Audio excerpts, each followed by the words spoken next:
For the longest time, I felt so scared in the relationship that my feelings would make me break up with my partner.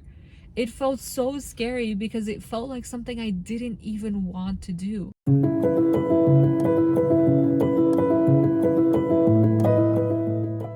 Hello and welcome back to my channel. My name is Sandra, and on this channel we talk about all things inner work, healing the fearful avoidant attachments, and healing out of survival mode. And for today's video, I want to talk about the fearful avoidants' need to control their feelings and their fear of their feelings. So for most fearful avoidants, there is this reoccurring pattern where they're afraid of what feelings will come up next.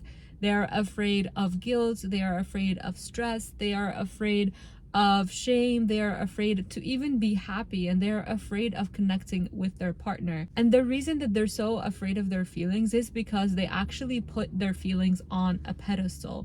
They think that whatever feelings come up next, they have to make a decision based on their feelings.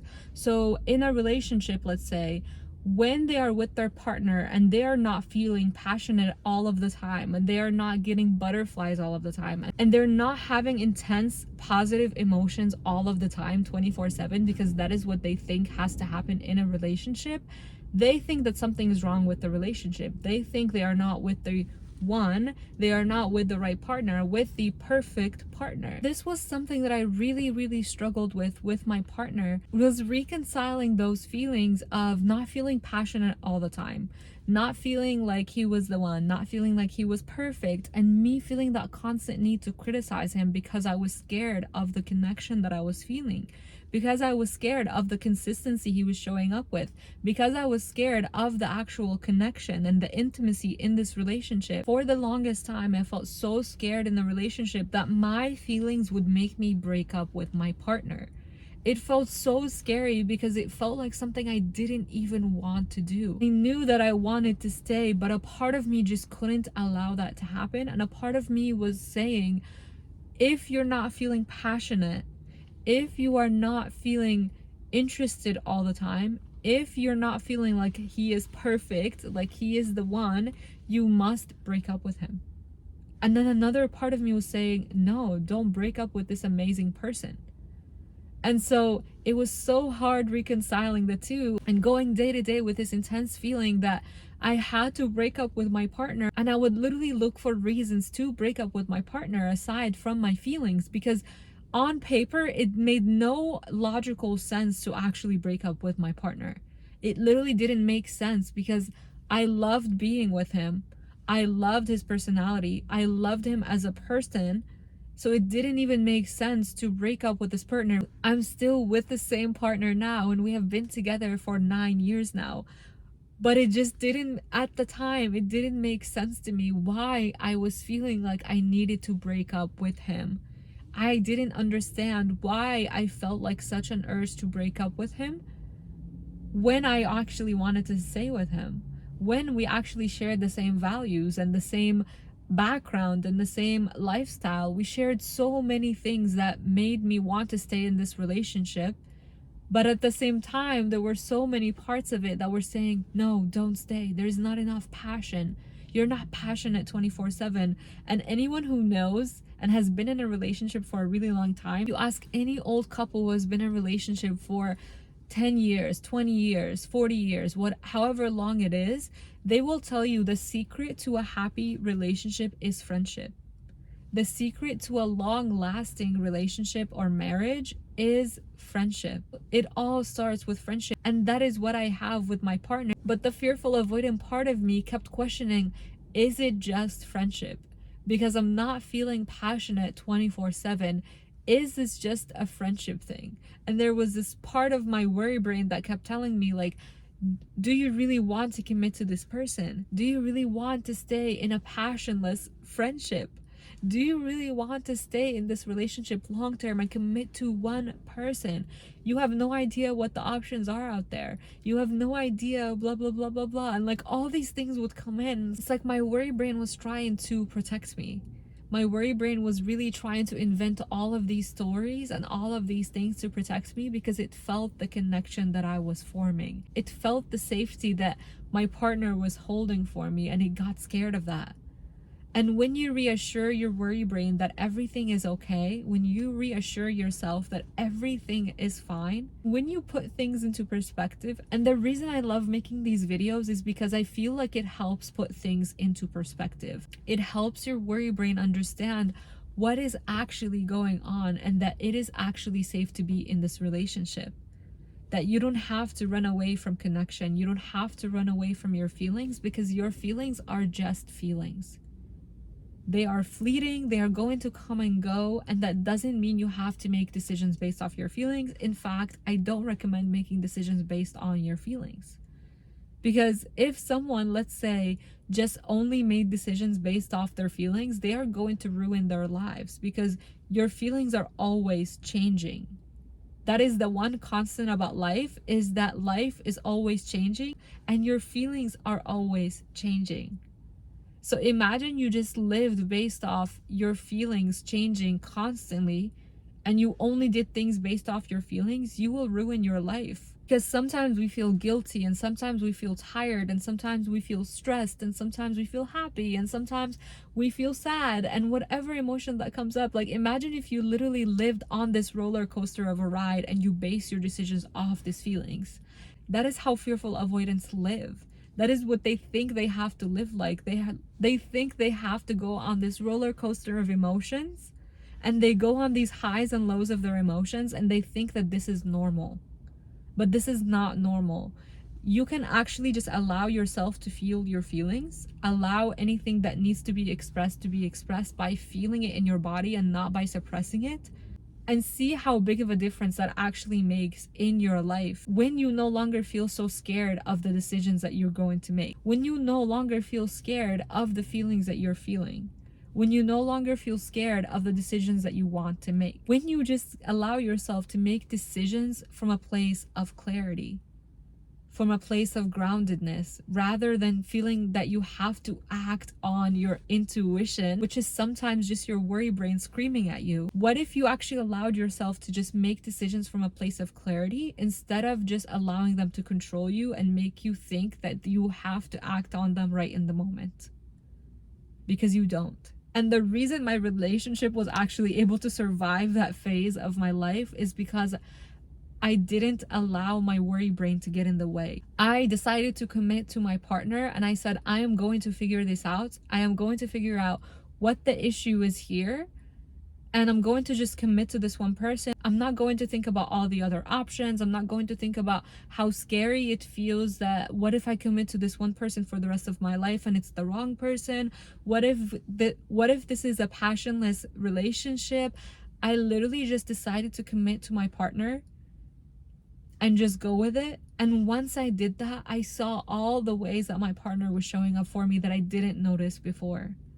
Because when you give yourself the option to leave all the time, and you're in this place where you don't know whether you should stay or whether you should go, and you're not really committing to one person, you are not really allowing yourself to go all in on this relationship. You're not actually allowing yourself to heal.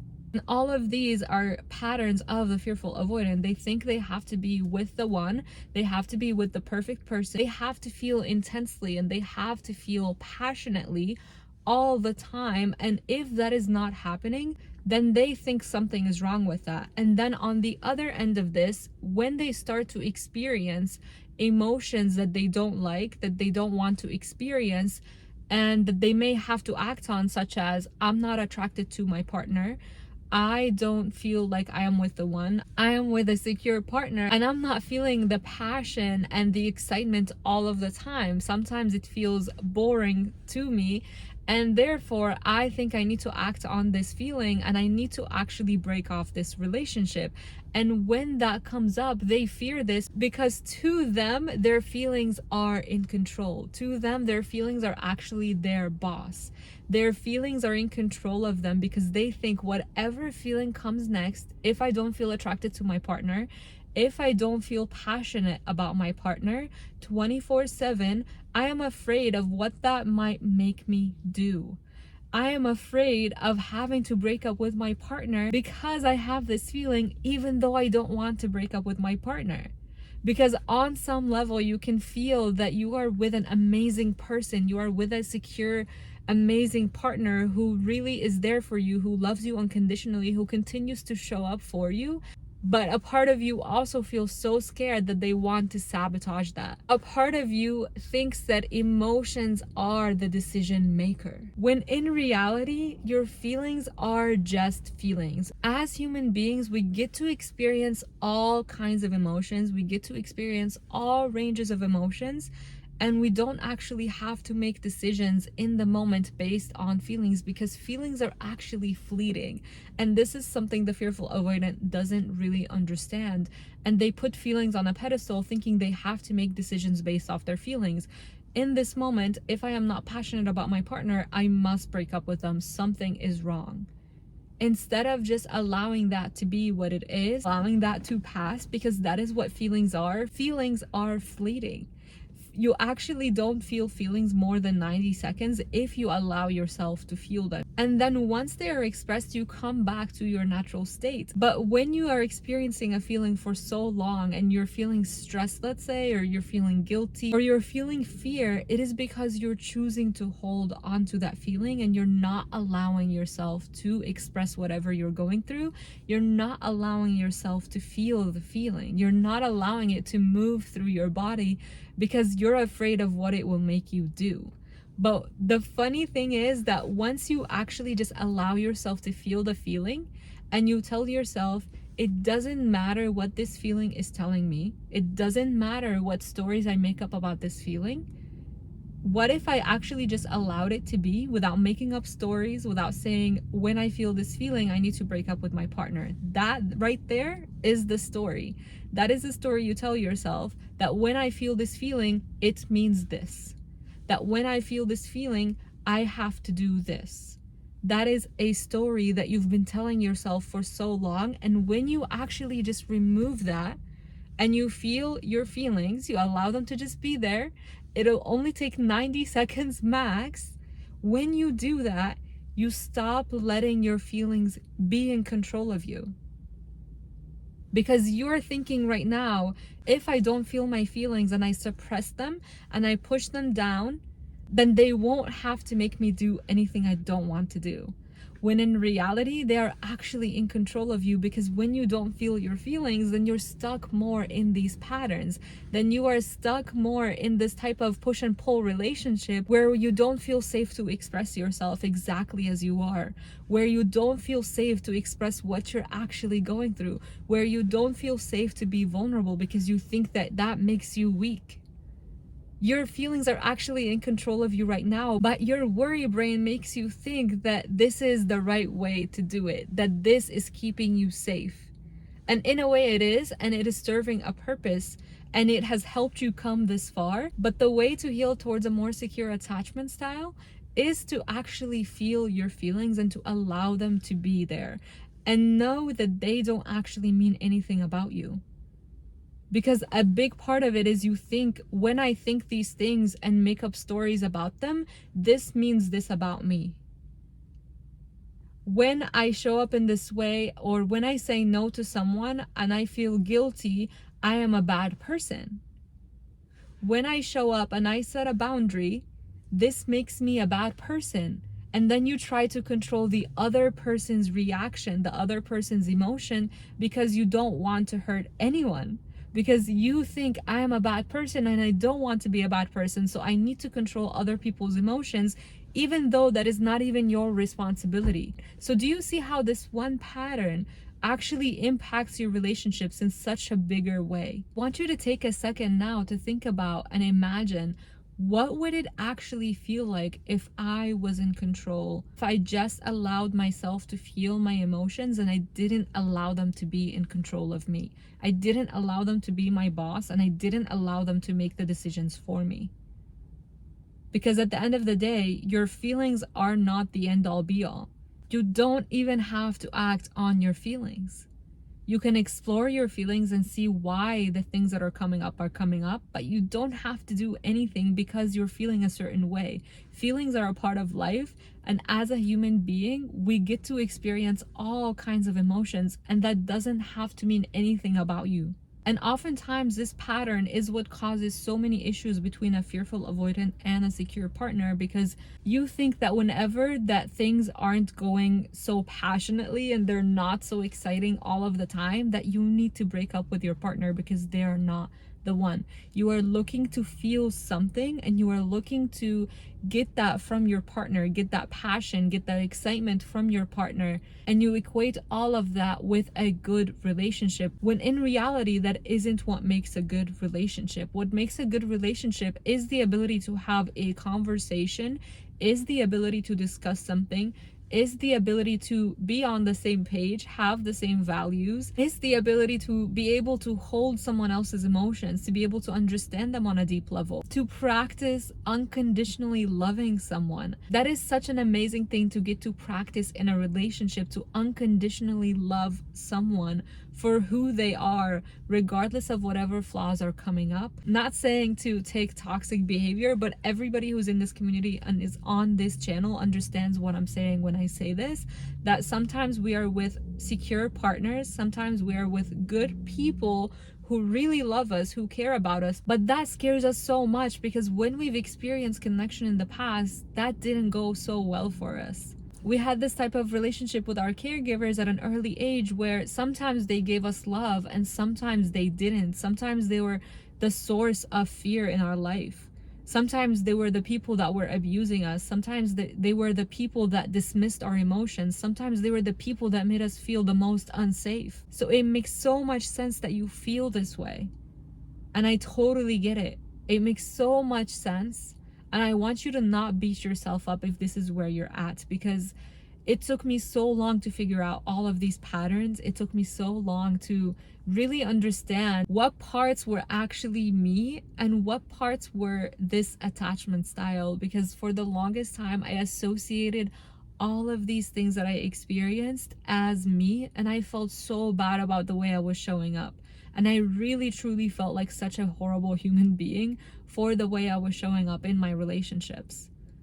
And I'm sharing all of this content on YouTube because I don't want you to feel that, and I don't want you to get stuck in feeling this or thinking that you cannot change it or thinking that it has to take a long time. It took me a long time because I didn't know what I was doing and I didn't know what I was experiencing. But the more I learned about this and the more I took the time to learn about this attachment style and learn about myself, the more I realized this is not who I am. This is not me. These are just patterns. And once I actually changed these patterns and I let them go, who I am started to come through even more. So if you want to learn more about these patterns and you want to learn the key differences between a fearful avoidant attachment and a secure attachment, I have created a free PDF that you can download below. And I've also created a quiz that you can take. If you're not sure if you're leaning more towards fearful avoidant attachment or not, you can take that and figure it out for yourself. I also want to mention that whoever signs up for these links, they are both free, but make sure that you go back to your email so that you're able to access them. Check your spam if you're not getting the emails, because I had a few people that had issues with accessing them. So make sure that you go back into your email and access the link so that you are sent the freebie, because you have to opt in first before you get the freebie. And any of my other offers will also be linked down below. And I'm also curious to know, if I were to create a course to heal this attachment style specifically, and I shared everything that helps me heal this attachment style, would you guys be interested in joining this waitlist? By the time the video goes live on YouTube, I will have the link to that, and I may link that down below. But if not, write in the comments down below, is this something that you are interested in? Are you interested in a course that helps you heal this attachment style, that you're no longer feeling so stuck in this attachment style and you feel like it has to be this long road? Because honestly, it really doesn't. Once I figured out how to heal this, it didn't take long at all. So let me know if this is something you're interested in down below. Let me know any key insights that you got from the video, and I will see you in the next one. Bye.